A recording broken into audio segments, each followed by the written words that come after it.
sickening things Trump has done in the last month. Close the border, that's terrible. Deporting rapists and thugs, awful. Rescuing astronauts, repulsive. Creating a ceasefire between Russia and Ukraine, fascist. Getting hostages back from Hamas, appalling. Truly, this guy sucks. Now, disagreement is normal among opposing parties, but the Dems only complain about the things Trump might do, while Trump and the rest of us point out what the Dems have already done. Dems call Trump a threat to democracy. Great, fine, but where is this magical threat to democracy that you speak of? Meanwhile, everything the Dems do is seen by every single American. The murders and rapes by illegal thugs, sanctuary cities turning hotels into criminal clubhouses, the Hamas support on campuses, the no-cash bail that heightened criminal recidivism, mass looting in stores after reducing severity of punishment. None of this is defined as what the Democrats might do. It's what the Democrats did. Greg Gutfeld came in hot, firing on all cylinders, effortlessly dismantling the woke Democrats on his latest late-night show. He held nothing back, completely obliterating their narrative one point at a time, and wait until you see the moment. When he took down two outspoken progressives, the tension was palpable as he got under their skin. They were visibly frustrated, but Greg didn't let up for even a second. People love Jasmine Crockett. People love Eric Swalwell. And I think that the Democratic Party should put the people out there who the people want. They should put the politicians out there who the people want, who they're asking for, who are meeting the moment with the same energy that they're not asking for AOC. Yes, they are. The people you party with are. No. Yeah, I didn't know homeless people partied. Yes, they do. Even Bill Maher isn't high enough to believe that. Meanwhile, one Democrat is making some sense. I wonder, does Massachusetts Rep. Seth Moulton think the Democrats have become a party of people who preach down to others? We've become a party of people who preach down to others, who scold them, who say, if you don't agree with me, you're not only wrong, but you're a bad person. Oh, that sounds so good. It's weird, though. Isn't there another Seth Moulton who said, not only is Trump racist, he's a threat to our national security? We must have two Seth Moultons, one saying one thing and one saying the other. They're both dorks. But hey, does he think they need to stop preaching and start listening? I think we need to stop preaching and start listening. Start meeting Americans where they are. I agree, Seth. Now tell that to the other Seth Moulton who said Donald Trump is a racist and a criminal. I wonder, can you be a majority party if you don't accept a majority of views? You can't be a majority party if you don't accept a majority of views. Well, Seth, I hate to break it to you. The majority view is that the Democrats suck. So how do you solve a problem when you are the problem? You're like a guy getting dumped who says, but I can change, but it's too late. You should have changed when you saw the harm you were causing and not waited until you lost. Because now America's started seeing other people, and they aren't bad crazy. Thank you, Greg Gutfeld, for speaking the truth. But as usual, the Democrats are still struggling to face reality. If you've noticed, even Bill Maher is treading carefully in his latest video, trying to play it safe to avoid any backlash. Meanwhile, Greg Gutfeld isn't backing down. He's calling them out directly, making it clear that they are the real problem. The truth is, the Democrats will always be like this, running from reality while pretending to be the ones who truly care. No question. And it allowed a slush fund, which allowed money to be pushed around. Explain it for the people who don't know what There's CR means. CR means continue the government spending. Right. A shutdown, the alternative is cut off the government spending. And here's what would happen if we cut off government spending. It would be devastation like we have never seen. Worse than we're seeing now? Much. Here's why. That's why I did it. I wasn't going to take this flack just for having a lot of fun.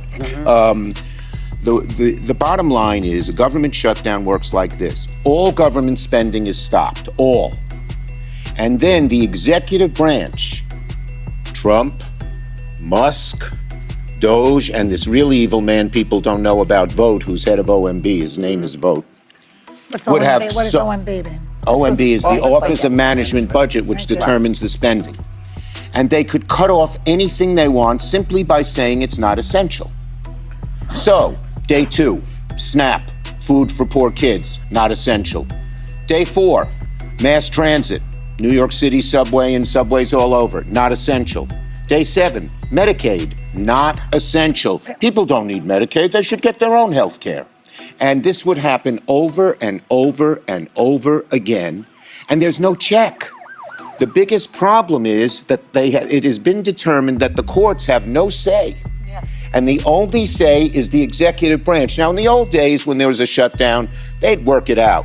But this is a different, horrible kettle of fish. If you're paying attention, it's clear that Greg Gutfeld is speaking the truth. For years, the Democrats have done nothing to benefit society. Instead of addressing real issues, they've spent their time mocking Republicans. But now, it seems like even their own supporters are starting to turn against them. People are waking up and realizing that the Democratic Party isn't what they've been claiming to be. And if you need proof, just look at their own poll from CNN, which reveals exactly how badly they're losing public trust. The ending of government waste, fraud, and abuse. That's just 4 things off the top of my head, and you wonder why the Democrats aren't more popular?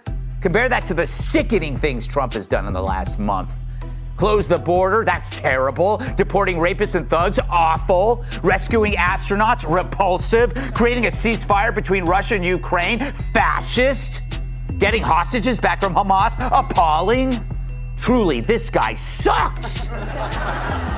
If you're the bad guy. Now, disagreement is normal among opposing parties, but the Dems only complain about the things Trump might do, while Trump and the rest of us point out what the Dems have already done. Dems call Trump a threat to democracy. Great, fine, but where is this magical threat to democracy that you speak of? Meanwhile, everything the Dems do is seen by every single American. The murders and rapes by illegal thugs, sanctuary cities turning hotels into criminal clubhouses, the Hamas support on campuses, the no-cash bail that heightened criminal recidivism, mass looting in stores after reducing severity of punishment. None of this is defined as what the Democrats might do. It's what the Democrats did. Their polls are still plummeting, dropping lower with each passing day, and they haven't made any improvements. People are moving further away from the Democrats, yet instead of addressing their declining approval ratings, all they do is find new ways to hate on Trump. Rather than focusing on their own failures, they waste their energy attacking him, hoping it will divert attention from their own collapse. But just watch as Greg Gutfeld perfectly breaks down their morally bankrupt mindset. It's brutal, but it's the truth. According to a new CNN poll, and this is CNN, mind you, the Democrat Party's favorability among the American public is 29%. 29%. That's shocking. But even more shocking, CNN can still afford a pollster.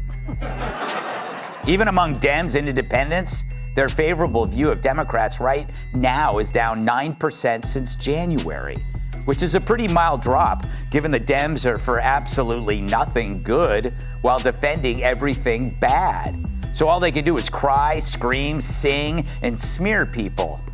Frankly, I am so tired of the way they use the N-word. What? Nazi this, Nazi that. Yeah, that's fine. Nazi on signs, Nazi spray painted on businesses. If they keep normalizing that horrible word, people are going to start greeting each other on the street with, "What up, my Nazi?" Nothing. Their polls are still plummeting, dropping lower with each passing day, and they haven't made any improvements. People are moving further away from the Democrats, yet instead of addressing their declining approval ratings, all they do is find new ways to hate on Trump. Rather than focusing on their own failures, they waste their energy attacking him, hoping it will divert attention from their own collapse. But just watch as Greg Gutfeld perfectly breaks down their morally bankrupt mindset. It's brutal, but it's the truth. Through their greatest hits, they defended dudes in girls' locker rooms. They defended the brainwashing and butchery of kids. They condemned the deportation of rapists and thugs from other countries. This is who they truly are and what they really stand for.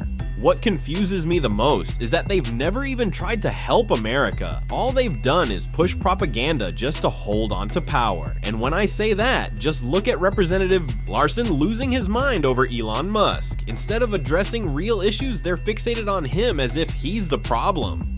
You would relegate this committee to no longer being of significance and resort to saying, you will do whatever Elon Musk and Donald Trump tell you to do. Where's the independence of the committee? Where's the legislature? We're an equal branch of government. And you start off with a blather, and yet look at the empty seats here. Where's Elon Musk? I'm sure he's a genius and is a very credible person because of the wealth he's accumulated. But that does not put him above the law or the responsibility to come before this committee in this Congress. If he's so great, if these plans and all the fraud and abuse that he's found are so evident, why isn't he here explaining it?